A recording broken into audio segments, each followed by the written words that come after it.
Assalamualaikum warahmatullahi wabarakatuh. Bagaimana kabarnya semua? Semoga selalu sehat dan semangat ya. Baik, kali ini kita akan membahas tentang materi manajemen pendidikan. Dimulai dengan pengertian manajemen yang diambil dari beberapa sumber, yaitu yang pertama dari Subagio Atmodiwiryo. Manajemen pendidikan adalah suatu perencanaan, pengorganisasian, memimpin, mengendalikan tenaga pendidikan, sumber daya pendidikan untuk mencapai tujuan pendidikan. Sumber yang lain menyebutkan bahwa suatu proses perencanaan, pengorganisasian, memimpin, mengendalikan tenaga pendidikan, sumber daya pendidikan untuk mencapai tujuan pendidikan, mencerdaskan kehidupan bangsa, dan mengembangkan manusia seutuhnya. Jadi ini sudah agak mirip dengan yang sebelumnya, pengertian sebelumnya diambil dari Biro Perencanaan Depdikbud. Selanjutnya Eko Wara menyebutkan bahwa ilmu manajemen pendidikan adalah suatu ilmu yang mempelajari bagaimana menata sumber daya untuk mencapai tujuan yang telah ditetapkan secara produktif dan bagaimana menciptakan suasana yang baik bagi manusia yang turut serta di dalam mencapai tujuan yang disepakati bersama. Kalau pendapatnya Mulyasa mengatakan bahwa manajemen pendidikan itu adalah segala sesuatu yang berkenaan dengan pengelolaan proses pendidikan untuk mencapai tujuan yang telah ditetapkan, baik tujuan jangka pendek, menengah, dan tujuan jangka panjang.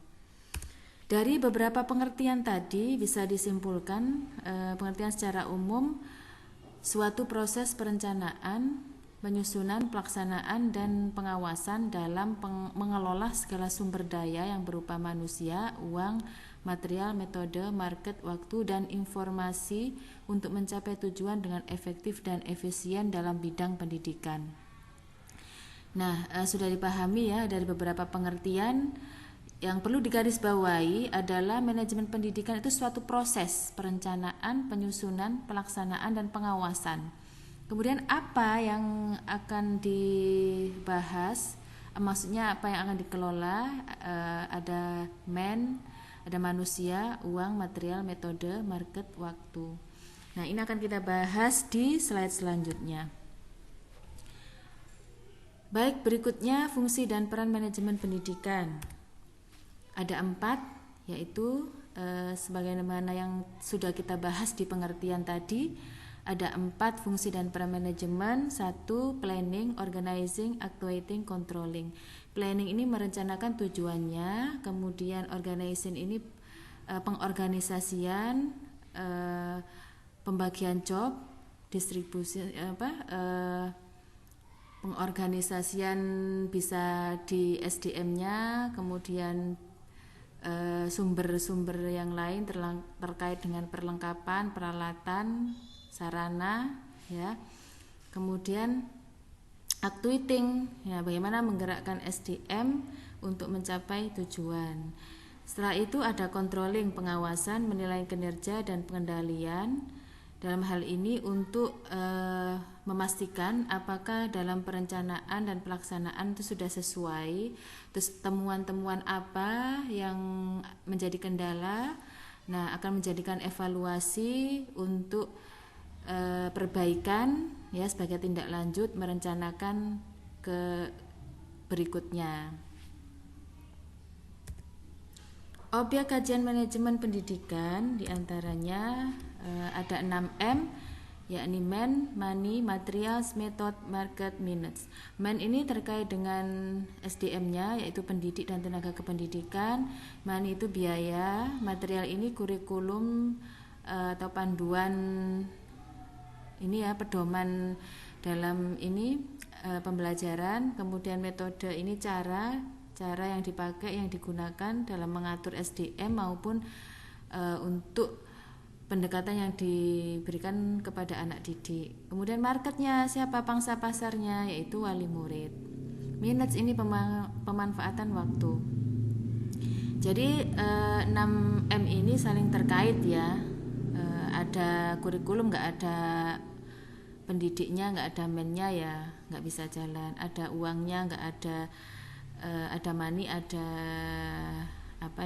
materialnya, tapi nggak ada metodenya, juga tidak bisa mencapai tujuan dengan cepat. Nah, 6 hal ini perlu diperhatikan untuk menjadi unsur-unsur kajian pengelolaan dalam manajemen pendidikan.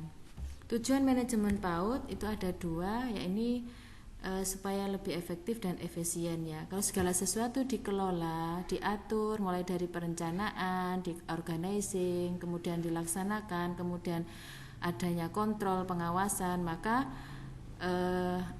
akan berjalan efektif dan efisien.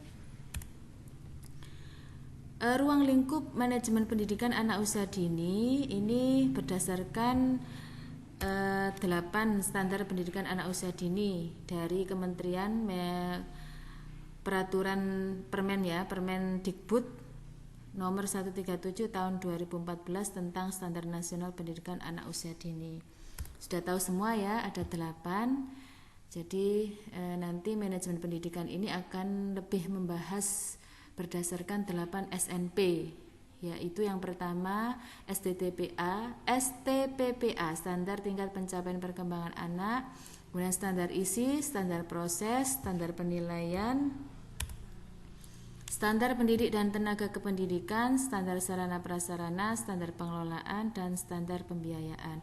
Jadi pengelolaan atau manajemen pendidikan ini mengarah pada 8 standar PAUD. Bagaimana pengelolaan itu, apakah sudah sesuai standar? Nah, standarnya ini ada 8. Jadi akan kita bahas dalam pertemuan selanjutnya. Baik, demikian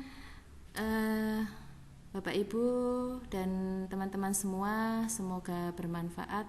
Sampai jumpa pada kesempatan yang lain. Wassalamualaikum warahmatullahi wabarakatuh.